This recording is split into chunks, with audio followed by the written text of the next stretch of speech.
Senhor esteja convosco. Proclamação do Evangelho de Jesus Cristo segundo São João.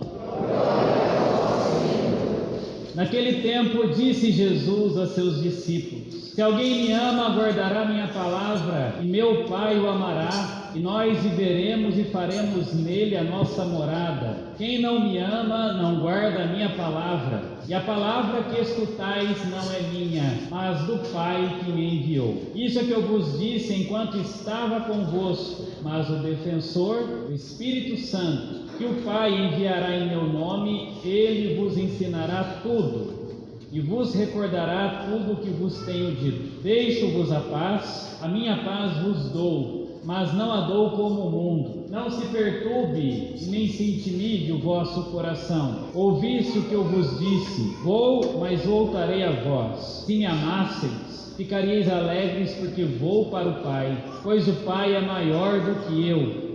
Disse-vos isso agora, antes que aconteça, para que quando acontecer, vós acrediteis. Palavra da salvação.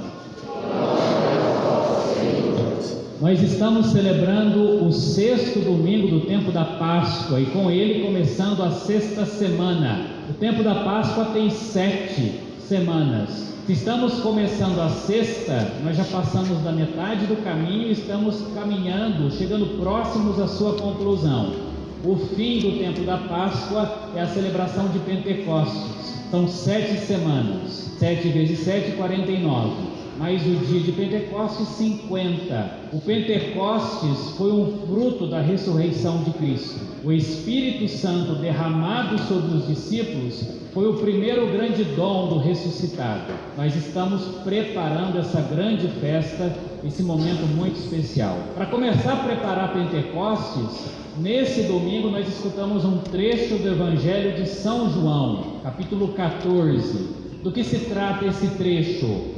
Trata-se do discurso que Jesus realizou na última ceia. Quando Jesus celebrou a ceia com os discípulos, eles comeram e, comendo, ele instituiu a Eucaristia. Depois ele lavou os pés dos discípulos e, depois que ele deixou a bacia de lado, ele começou a ensinar uma série de coisas para os seus amigos. E ele começou a falar daquilo que aconteceria, mas que eles não deveriam ficar perturbados. Jesus iria morrer, Judas o trairia, Pedro negaria, os outros discípulos ficariam apavorados, uma série de coisas difíceis aconteceriam. Mas Jesus está dizendo o seguinte: olha, vocês tenham muita fé. É a primeira parte do Evangelho. Essa dinâmica de quem ouve a palavra e guarda, nada mais é do que a confiança. O que Jesus está pedindo para os discípulos? Confiem em mim, porque eu sei o que eu estou fazendo.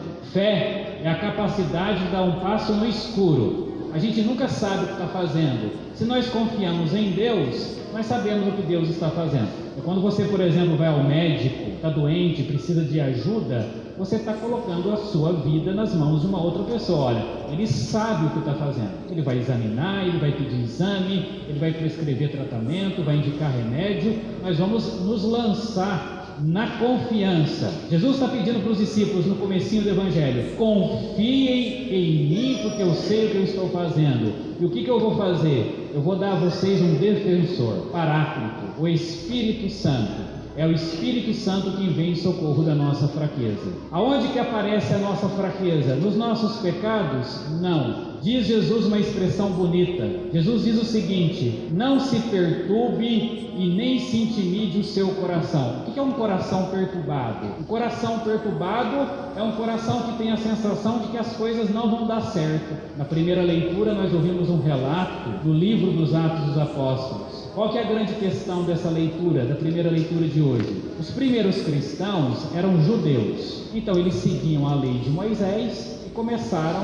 a seguir Jesus e abraçar a fé em Jesus. Foi assim que fizeram o caminho. Só que com o tempo começaram a procurar pessoas que não eram judeus, que queriam se converter. Aí surgiu uma dúvida: bem, Jesus era judeu, os primeiros são judeus, mas se tem gente que não é judeu e quer se converter para o nosso grupo, eles precisam seguir a lei de Moisés ou não? É por conta dessa dificuldade que eles ficam perturbados, porque no primeiro momento alguém diz para eles, sabe essas conversas de ouviram dizer? Olha, estão dizendo por aí que vocês não podem entrar para a comunidade de Jesus, porque vocês não são judeus, e se vocês quiserem entrar, precisam seguir as leis dos judeus. Eles ficam perturbados com isso. Todas as vezes que nós nos deparamos com uma situação, que nós temos a sensação que nós vamos ficar estagnados, ou que nós vamos dar um passo para trás, que nós não vamos conseguir chegar onde nós queremos chegar, o nosso coração fica perturbado, ele fica com medo. Essa é a fraqueza da nossa vida.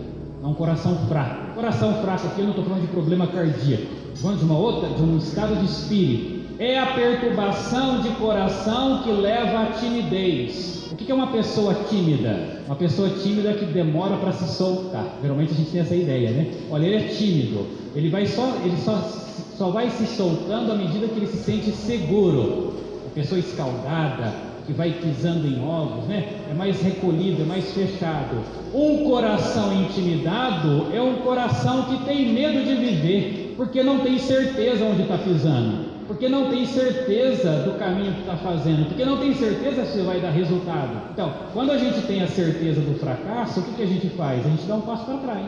Isso é a tendência do nosso coração. Mas o que Jesus está dizendo para os discípulos? Vocês vão receber o Paráclito, o defensor, que vai ajudá-los a ir adiante, apesar de todas essas situações que vocês vão enfrentar, como eu vou enfrentar. O que faz o Espírito Santo? O Espírito Santo recorda e ensina. Foi o Espírito Santo que recordou para os discípulos aquilo que eles viveram com Jesus. Foi o Espírito Santo que trouxe para os discípulos o aprendizado do passado. Todos nós aqui já recebemos o Espírito Santo no batismo. Todos nós temos uma história de fé. Deus já agiu na minha vida e Deus já agiu na sua vida. Se eu não vejo, é porque eu não acredito, mas que Ele agiu, Ele agiu. O impulso para frente se dá com essa retomada, com essa redescoberta daquilo que Deus fez. O Espírito Santo recorda. Por exemplo, vou dar um exemplo simples. Quando a gente tem que passar por algum desafio na vida, você pensa assim, bem, eu já passei por uma, eu já passei por outra, eu já passei pela terceira, eu vou passar pela quarta. Você não está recordando? Não é a partir de um olhar sobre o passado, a partir do passado, que você está dando um impulso para ir para frente, né? É assim.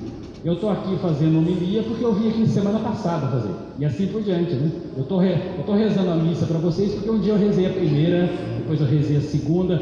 Então eu não vou conseguir rezar hoje? Nossa, mas há 6 anos você está rezando, como é que eu não vou conseguir rezar hoje? A não ser que você tenha um piripaque, não consiga rezar, mas você tem condição, você já faz isso há 6 anos, vai adiante, segue. O Espírito Santo recorda e o Espírito Santo ensina. Existem coisas que só no momento nós encontramos solução. Existem situações que só naquele momento nós enxergamos a luz, mas nós precisamos nos dispor e precisamos nos preparar. Vou dar um exemplo para vocês simples, prático, coisa do dia a dia meu. Olha como são as coisas, hein? Ontem eu pedi para o Gabriel celebrar aqui na matriz, porque eu tinha uma reunião.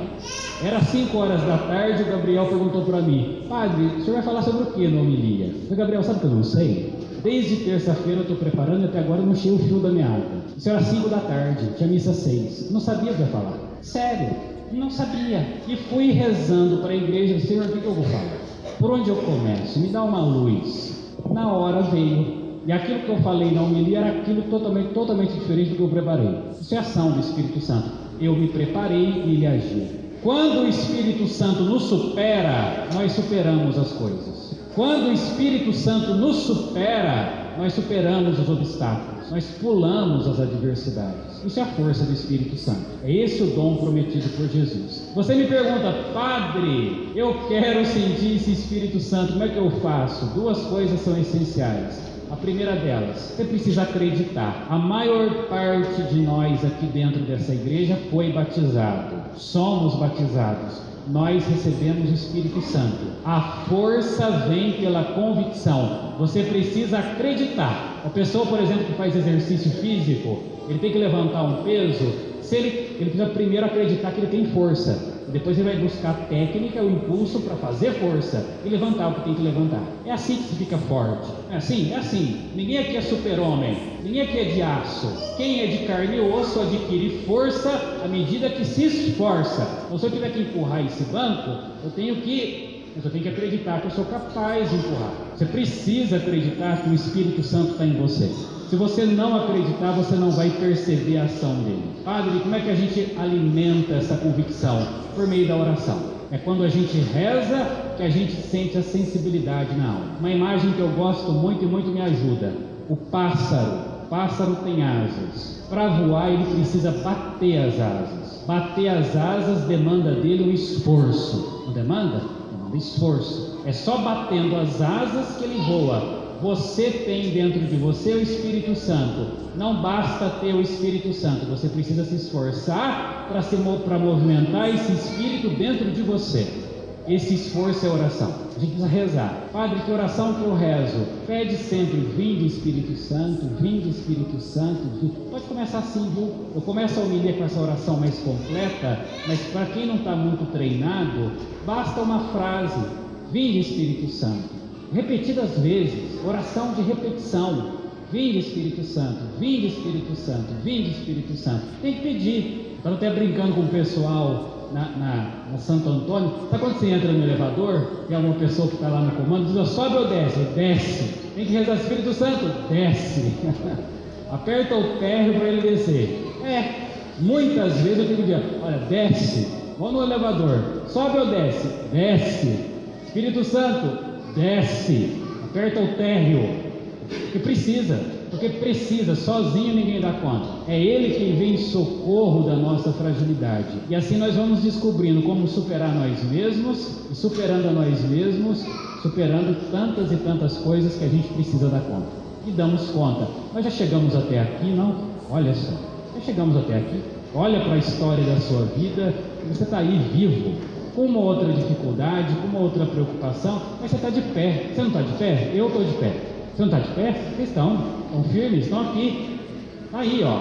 Talvez um pouco machucados, talvez assustados.